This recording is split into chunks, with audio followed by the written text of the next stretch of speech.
पसंद किया है। इस हिंदुस्तान की आजादी के लिए दिल्ली की चांदनी चौक से लेकर के खैबर तक उलमा इकराम की हर दरख्त पर लाशें लटकी हुई थी। उन्हीं उलमा इकराम की वजह से आज हम इस हिंदुस्तान के अंदर यौम आजादी बना रहे हैं। उन्हीं उलमा इकराम की वजह से आज हमें ये दिन देखने के लिए मिल रहा है। आज हम मुसलमान जो सरों पर टोपी लगाए हुए हैं, जो चेहरे पर आप अलैहिस्सलातु वस्सलाम की दाढ़ी को सजाए हुए हैं, उनकी सुन्नत को सजाए हुए हैं, सिर्फ उन्हीं उलमा इकराम की वजह से हैं, उन्हीं की कुर्बानियों की वजह से हैं। वरना अगर हमारे उलमा इकराम इस आजादी के लिए न उठते तो आज भी इस हिंदुस्तान के अंदर, आज भी इस मुल्क के अंदर अंग्रेजों का कानून होता और उनकी हुकूमत होती। तो मेरे बुजुर्गों और दोस्तों, हमारे दरमियान में गरम सलाखों से दाग दिया जाता था, हजरत के साथ ज्यादतियां होती थी।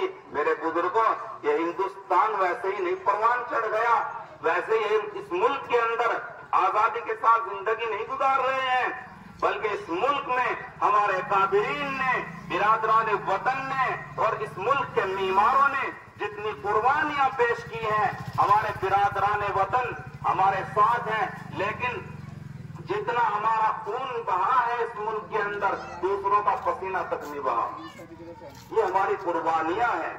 लेकिन अफसोस के साथ ये कहना पड़ता है, आजकल जो भी इस मुल्क का वजीर तालीम बनता है, वो इन नफरत के साथ सारी किताबें निकाल कर अपनी किताबें दाखिले निसाब, दाखिले दर्स करता है कि ये किताबें पढ़ाई जाएंगी।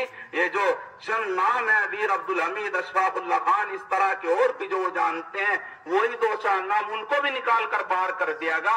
किसी एक हिंदी स्कूल पढ़ने वाले बच्चे से पूछा जाए, बेटा ये मुल्क किसने आजाद करा, वो कहेगा भगत सिंह ने आजाद कराया।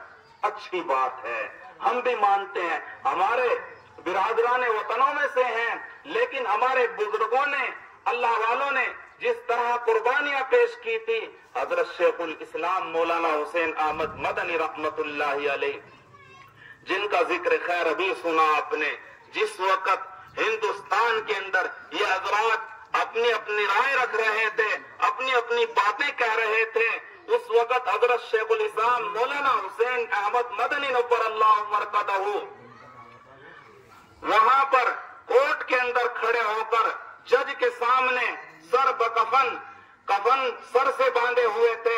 उस वक्त में जज जो सवाल करता हुआ जाता था, बरमला बबांगे दोहल डंके की चोट पर ऐलान करते थे कि हाँ, हुसैन अहमद मदनी ने बात कही, मत की खूबी देखे टूटी कहाँ कमन, जबकि लबेगाम दो चार हाथ रह गया। ये तो अल्लाह का निजाम है। अल्लाह अपने निजाम को, वो किसी का मोहताज नहीं है, उसे जैसे बेहतर लगता है वो इस निजाम को चलाते रहते हैं। अल्लाह रब्बुल इज्जत वल जलाल का मंशा यही था।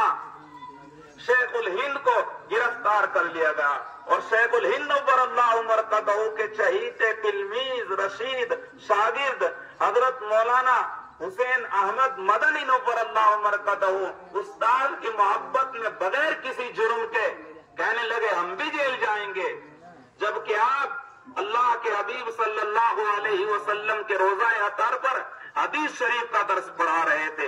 16 साल हजरत मदनी नव्वरल्लाहु मरकदहू ने इल्म हदीस पढ़ाया। और मैं यहाँ करामात सुनाने के लिए नहीं बैठा, हमारे काबिरीन किस दर्जे के बुजुर्गाने दीन थे, किस दर्जे के वलीउल्लाह थे। एक मर्तबा एक स्टूडेंट ने, तालिबे इल्म ने सवाल किया, चूंकि 4